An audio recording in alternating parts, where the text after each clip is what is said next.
Aga jaa, mina olen Kadri ja kuna ma ei ole kuulus sisulooja, siis ma mõtlesin, ma kõigepealt räägin natuke nendest ja see andis mulle endale ka päris hea võimaluse tegelikult mõelda, et kes ma siis olen tööalaselt siis eriti.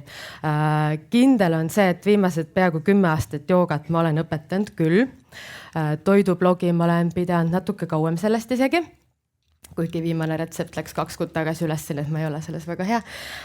Hobiaednik, ma ei tea, kust kohast te leidsite, et ma hobiaednik olen, aga igatahes mind kutsuti siia hobiaednikuna ja mul on aed, küll ma ise ei ole ennast mitte kunagi niimoodi kutsunud, aga väga tore. Mis ma veel olen? Armastan reisida, õnnestub seda teha ka päris tihti ja siis, kui mul ei ole ühtegi piletit ostetud, siis mul tekib endal siuke veits paanika ja selline rahutu olek. Mõnikord olen õppejõud, paar aastat olen õpetanud TTÜ-s turundust. Õppimisest ma ka kuidagi ei saa lahti, iga paari aasta tagant mul tekib tahtmine jälle midagi uut õppida, praegu läksin mikrokraadi tegema. Ja tegelikult ma olen hoopiski turunduskonsultant, et mul tegelikult päris töö on ka, kuigi ma räägin siin täna rohkem nendest hobidest, millega siis hästi ära elada või ära elada üldiselt. Duolingo's päev 650, sai täna täis hispaania keel. Nii et hobisid jätkub ja tegelikult elan hästi ka. Kui hästi elamisest rääkida, siis tegelikult mida see üldse tähendab, et üks pool on see, et sa saad rahaliselt endaga hakkama. Ma ei tunnista küll, et ma olen täiskasvanu, mis siis, et ma olen 41, aga nagu ma nende täiskasvanud asjadega selles suhtes saan hakkama, et mul on kodu ja kõik asjad on makstud ja on säästud kõik asjad, sirvisin seda märkmikku, kõik linnukesed on tehtud, aga ma ikka veel ei arva, et ma päris täiskasvanud olen nagu ise. Aga teine pool sellest hästi elamisest on ju see, et kuidas sa naudid seda kõike, et kui sul on 2 miljonit pangakontol lihtsalt ootamas, siis kindlasti mingi definitsiooni järgi see on hullult hästi, aga samas kui sa teed 20 tundi igas päevas tööd, siis ma ei tea, ei ole ju väga hästi. Nii et see tasakaal on mulle ka suhteliselt tähtis ja ma ise arvan, et ma enda elu olen suutnud kuidagi mingi valemiga, ma ise ka täpselt ei tea, kuidas moodi elada selliseks, et mulle see sobib. Nii, mis ma siia järgmisele slaidile panin? Siin ma tahtsin öelda, et jah, ma õpetan joogat ja jah, ma kirjutan toidust, kui meelde tuleb, söön väga palju, kokkan ka väga palju ja olen siis ka hobiaednik. See on mu terrassil tehtud pilt, see on eelmisel aastal kasvatatud lehtpeet, mis meetses väga hästi. Mul on siia maale vist üks kotike sügav külmas, kus juures seda. Ma vaatan, kas ma kirjutasin siia slaidile veel mingid märkuse, mis ma pean tingimata öelda. Mida ma tahtsin öelda, on see, et kuigi mul neid hobisid on palju ja ma kohe jõuan ka sinna maale, et kuidas moodi ma nendega siis hästi ära elan, siis ma ei taha elu sees, et mu hobidest saaks täiskohaga töö. Ehk siis mul on nii-öelda päris töö ka olemas, ma olen turunduskonsultant, ma teen küll seda ka vabakutselisena niimoodi, et ma ei lähe igal hommikul kuhugi tööle, vaid teen tööd siis, kui mul on vaja tööd teha, mis tähendab ühel hetkel seda, et ma ei tee peaaegu kunagi tööd, siis kui ma ei taha teha, teisalt see tähendab seda, et ma teen kogu aeg tööd. Näiteks siis, kui ma sõidan bussiga kuhugi, siis mu peas ketrevad mingid mõtted või ma peaks magama minema või siis nii-öelda puhkan kuskil spaas, vabalt on saanud ka seal mingid asjad välja mõeldud. Aga samas mul on piisavalt vabadust teha, et ma võin näiteks minna, kui ma veits planeerin järgmisel nädalal reisile, kui tekib tahtmine. Nii et see vabadus mulle meeldib ja ma ei taha, et mu nendest jooga õpetamistest ja toidublogimistest saaks selline töö, millest ma rahaliselt hullult palju sõltun. Ehk siis ma ei taha, et ma peaksin minema andma jooga tundi sellepärast, et mul on vaja mingi arve ära maksta, vaid ma tahan seda teha sellepärast, et ma tahan seda teha. Seni on õnnestunud, ütlen etteruttavalt ära. Nii, ja selle vabadusega tegelikult on nii, et igaüks saab seda vabadust ise ka nagu luua, et kui sul on selline töö, kus sa tõesti pead koha peal olema, muidugi on selliseid töid ka, kui sa oled ma ei tea, akende pesi ja siis sa ei saa neid akneid kaugtööna ära pesta, näiteks lihtsalt esimene mõte, mis pähe tuli. Aga enamus inimesi, kes töötavad kontoris, tegelikult saavad, kui nagu natukene korraldada, teha niimoodi, et nad saavad kuskilt kaugelt tööd teha ka. Nii et isegi enne seda, kui ma hakkasin vabakutseliseks, mis oli peaaegu 10 aastat tagasi ja tegelikult initsiatiivi selleks andis see, et mind koondati lihtsalt, sinna ma veel jõuan, siis isegi enne seda mul õnnestus tegelikult teha mitu talve kuskil umbes 6 aega välismaalt tööd, sellepärast et see Eesti pime aeg, mis nüüd kohe pihta hakkab, see lihtsalt ei motiveerinud mind kuidagi. Ja ühtlasi motiveeris see mu ülemusele, ütleme, et äkki ma võiks palil olla 6 aega, kõik saab tehtud ausõna, sai ka. Nii et ma olen tööd teinud nii Marokost, Indiast, lugematult lennujaamadest, Rooma Airbnb-st, andsin ühe ülikooli loengu mõned aastad tagasi. Gran Canaria hotellitoast andsin ühe joogatunni, see oli küll natukene peale Covidit, nii et siis olid kõik sellega harjunud juba. Aga jah, sai enne Covidit tegelikult ka kaugelt töötada küll, kui natukene ilusti küsida. Just nii. Ja siis, kui Grete mulle kirjutas ja küsis, et kas ma tahan tulla sellest rääkima siia, et ma olen hobiaednik, siis ma mõtlesin kõigepealt, et mis hobiaednik ma olen, mul mingid taimed kasvavad küll, aga ma ei tea, ma puusalt panen nagu mingid seemned on siin, siis panen siia natukene siia seda, vaata, mis saab, on ju. Aga siis ma just olin Sitsiilias, kus ma oma joogaõpilastega käisin siis joogatamas, need on nemad seal. Ja tegin neile süüa, nii et mul õnnestub tegelikult päris hästi panna kõik asjad kohati ka kokku. Nii et siis ma mõtlesin just, et kui sa kirjutasid, Grete, et okei, nagu tegelikult mul on päris hea elu, et ma saan praegu olla kuskil sooja päikese käes keset oktoobrit, teha seda, mida mulle päriselt meeldib teha ja ma saan öelda selle kohta, et see nagu enam-vähem on nagu töö, kuigi ma ise jälle ei kutsu seda töö tegemiseks, aga jah. Ja kuigi ma selle nädala lõpuks olen alati ise nagu täiesti surmväsinud, sellepärast, et kuigi nad on kõik täiskasvanud inimesed ja väga toredad ja saavad endaga hakkama, siis kui sa nädal aega ikkagi põhimõtteliselt ööpäevaringselt vastutad kõikide asjade eest, siis see lõpuks on endal küll selline tunne, et võtab läbi. Aga samas ma olin 2 päeva seal pärast seda veel üksinda ja juba teise päeva õhtul ma guugeldasin seda, et kuidas moodi Marokos saaks järgmine aasta joogaritriiti teha. Nii et ilmselt ma olen veits ültlane ka nendest asjadest. Mis vist on jällegi hea elumärk, kui sa tahad teha neid asju, mida sa teed. Aga nüüd selle hästi elamise juurde tagasi, et hästi elamisel võtame siis finantsmõttes on 2 poolt.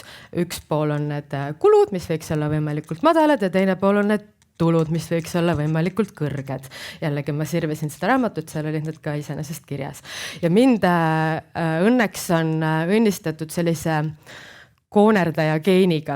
Ma otsisin selle ettekande jaoks pilte ja näiteks see kleit, need ei ole tehtud 1 aastal pildid, siit kõige varasem pilt on tehtud aastal 2016 ja kõige värskem on tehtud sellel aastal see on sama kleit ja ma kindlasti olen seda sadu kordi veel kandnud.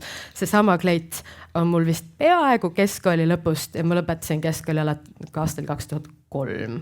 Nii et ma lihtsalt nagu see on jällegi koonerdaja geen või lihtsalt ma ei tea, mis asi, aga ma jälestan riiete ostmist, see on minu jaoks kohutav stress. Nii et sõbrannad ka juba teavad, nad toovad mulle mingeid riideid, mida nemad enam ei taha ja mis nad arvavad, et võiks mulle sobida ja siis ma kannan vahel neid ka. Ehk siis mul vist lihtsalt veab, et mul ei ole seda naiselikku nagu riiete ostmise maaniat. Neid saapaid ma ostsin 2 paari sellepärast, et need olid mugavad ja nagu ma ei viitsinud osta või otsida mingeid uusi asju. Toidu ostmine on kusjuures see erand. Turgudel ja toidupoodides mulle hullult meeldib käia. No, ma päris nagu riimiriiulite vahele ei käi, kuigi minu kodupood jällegi on Prisma ja seal ka ei käi nagu nautimas, seal ma lihtsalt ostan oma asjad ära ka välismaal. Isegi kui mul ei ole nagu ressurssi midagi osta, nagu näiteks ma olen käsipagasiga, raudselt lähen supermarketisse või turule või kuhu iganes mujale, kus saab süüa osta. Ja toidu eelarvet ma tegelikult ei pea otseselt, aga ma arvan, et see Liisu 9 sotti 5 liikmise pere kohta tegelikult on okei. Aga toidu raiskamist ma vihkan küll ja teiste asjade raiskamist vihkan ka. Nii et võib-olla me elukaaslane ei ole selle suur fänn, et kui ta tahab poest juust osta, siis ma ütlen talle, et aga meil vorst on ju veel külmkapis, sööme kõigepealt selle ära. Aga ta on harjunud, vahepeal ostab salaja asju. Ja siis ma käsin tal need ära süüa. Nii et väga harva tuleb ette seda, et ma midagi toitu ära viskan. Kõik kanakondid saavad puljongiks, need 50-60, mis iganes X% soodusasjadest on mul sügav külm täis, nii et nälga ma kunagi ei jää. eriti ma vihkan liha raiskamist. Ma ei ole taimetoitlane, aga kui keegi on juba ära surnud sellepärast, et sa tahad süüa, siis nagu see ära visata on lihtsalt kohutavalt inetu minu arvates. Aga selle säästmisega on üks hästi suur aga, nagu sa ei saa lõputult säästa, mingil hetkel see piir tuleb ette, et nagu mingi hulga kaloreid sa pead ju iga päev saama ja kuskil sa pead magama ja midagi sul peab seljas ka olema, mis siis need asjad on 20 aastat vanad võib-olla on ju, aga midagi ikkagi peab olema. Nii et siis tuleb mängu see teine pool, mis on siis see, et äkki sa saad neid tulusid kuidagi suurendada. Ja tulusid saab suurendada tegelikult kindlasti niimoodi ka, et sa ei tule töölt ära, nagu mingi hullumeelne naine siin lihtsalt mõtleb, et ma ei käigi nüüd tööl lihtsalt. Ja siis teeb kogu aeg tööd. Aga lihtsalt võib-olla sa vaatad oma väärtusele otsa ja küsid ülemuse käest, kui sa arvad, et sa saad liiga vähe palka, et kuule, ma tahaks rohkem saada.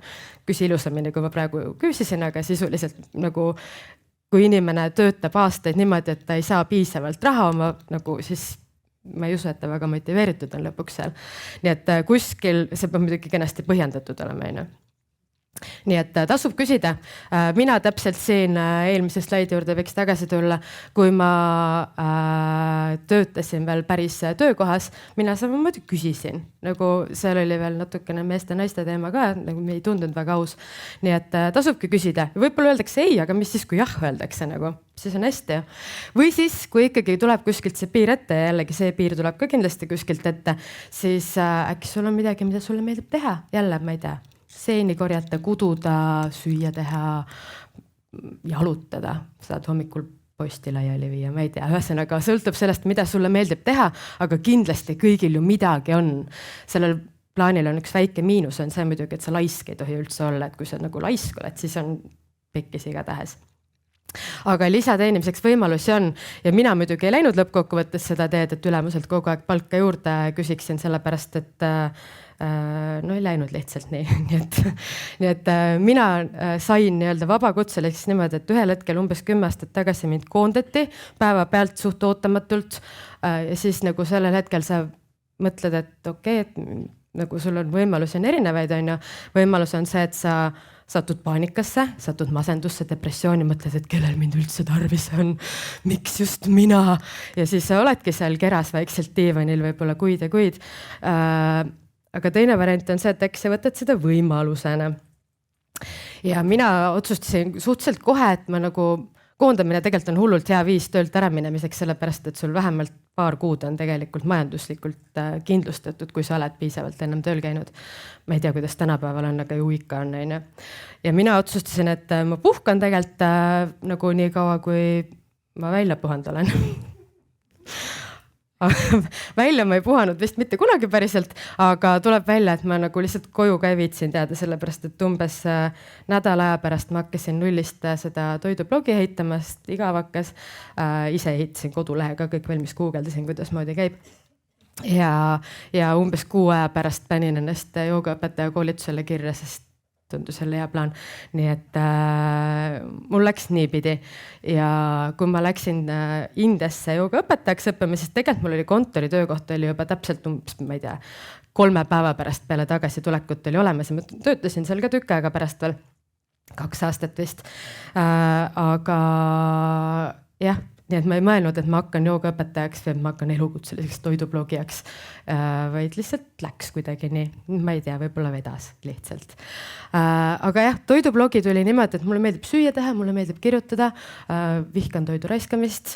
Nii et nii ta elab seal oma väikest elu ja eks mu need turundusteadmised on seda toetanud ka päris palju, sellepärast et suhteliselt paari kuuga see toidublogi jõudis Google'i otsingute tippu, ta püsib seal tegelikult siiani, kuigi ma ütlen, et viimane postitus oli 2 kuud tagasi, et ma ei ole mingi eriti hea influencer ausalt öeldes ega sisulooja. Aga ta elab jah vaikselt oma elu seal.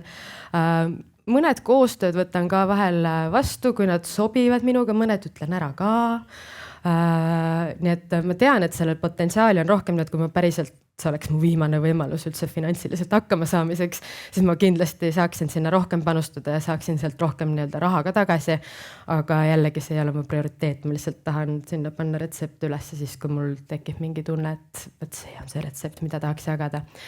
Ja ma tean küll, et seal potentsiaali on rohkem, aga Hakkan isegi pihta sellest, et mul üldse ei meeldi pilte teha, videoid mulle ei meeldi vaadata, mõlemad on sellised tänapäeva mõjuisiku, ma ei tea, sellised põhiasjad, nii et ma olen lihtsalt leppinud sellega, et mul ei ole üheks hobiks veel ruumi, mul ei ole ressurssi hakata veel hobifotograafiks ka peale kauba. Et ma võin kaamera osta, aga sellest kaamera ostmisest üksinda ei ole kasu, siis ma peaksin jälle sukelduma mingisse teise või kolmandasse või kuuendasse hobisse, nii et ühesõnaga mina olen otsustanud, et minu pildid on tehtud telefoniga, nii nagu mulle meeldib, ikka proovin võimalikult hästi sättida, aga nagu ma ei ole toidufotograaf. Nii, see nii palju siis blogist kahvliga.ee, kui kedagi huvitab. Viimane retsept on puravikupasta. Seeni veel saab, aga puravik enam ei saa muide. Ja siis, nagu ma ütlesin, olles töötu, otsustasin, et on hea mõte õppida joogaõpetajaks. Alguses ei olnud üldse plaan hakata õpetama, tükk aega ei olnud plaan hakata õpetama, vaid lihtsalt kuna mul oli aega, siis 6 aega Indias keset Eesti talve tundus selline mõnus asi, mida teha. Ja mõeldud tehtud, seda ma tegin. Ja siis tagasi tulles, nagu ma ütlesin, mul oli töökoht olemas, kuhu ma ka läksin ja töötasin seal 2 aastat või midagi sellist. Ja siis ma olen hästi mugav inimene, ma ei ela linnast väljas, meil on kesklinnas, ma näen oma majasid põhimõtteliselt või oma majast näen siia seda maja. Ja siis ma tahtsin, et mu uue kontori kõrval oleks ka mingi koht, kus ma saaks joogas käia, peale tööd näiteks. Ja siis ma leidsin ühe stuudio ka, kus kohas see tund, kus ma tahtsin käia, oli olnud tunni plaanis, aga vaat enam ei olnud.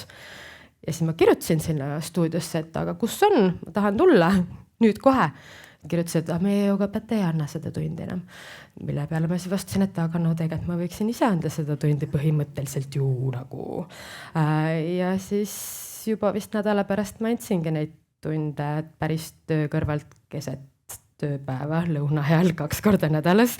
Ma mäletan hästi selgelt, kuidas ma küsisin, nagu veits nagu kõik värises ka, proovisin küsida mu ülemuselt, nagu ise on nädal aega tööl käinud. Et võiksin nagu 2 korda nädalas lõuna ajal käia 1,5 tundi ära, see on okei, on ju. Kõik teeb tehtud, ausõna, sai ka. Nii et jälle tasub küsida ja sellest ajast alates on neid kohti tulnud kuidagi hullult juurde ja juurde ja juurde ja juurde. Nii et siin piltidel näeb, kuidas moodi ma olen andnud joogatunde. See oli mingi ettevõtte suvepäevad, üks tore kontor Ülemistel, kus ma käin igal nädalal koolis. See on sellel suvel Põhja-Tallinnas Hundi peal, andsin joogatunde, nii et neid on veel, ma ei mäleta, kas ma panin, Hispaanias, veel kontorites Mõisas, parkimisplatsil, nii et nagu kohti jätkub. Aga kuidasmoodi ma lõpuks siis selle päriselt jooga õpetamiseni jõudsin niimoodi, et ma nagu tunnistasin endale ka, et ma päriselt nüüd olen jooga õpetaja ja annangi neid tunde. On nii, et kui mu viimane töökoht oli üks ettevõte, mis oli nagu minu paberi peal mu täiesti unistuste töökoht, turundusjuhi positsioon ettevõttes, mis tegeles toitumisega, inimeste tervisega, ehk siis nagu paberi peal täiesti täiuslik. Üks väike viga oli selle juures see, et see oli Tartus, mida ma muidugi ei avastanud nagu enne seda, kui ma CV ära olin saatnud, vaid peale seda, aga ja see oli enne Covidit ka niimoodi, et see kaugtöö ei olnud veel nii popp, kui ta tänapäeval on. Aga sain siis kokkuleppel, et käin 2-3 päeva nädalas nende juures ja ülejäänud teen kaugtööd. Jälle, küsija sa saad. Ja siis ega ma neid Tartu õhtuid ei saanud ju, ega hommikuid tühjaks jätta. Nii et siis ma otsisin Tartus ka, kõik joogastuudiod otsisin üles ja küsisin kõigi käest, et tere, ma olen siin teisipäeva õhtut ja kolmapäeva hommikuid, et äkki teil on vaja kedagi, kes õpetaks joogat nendel aegadel. Ja no leidsingi.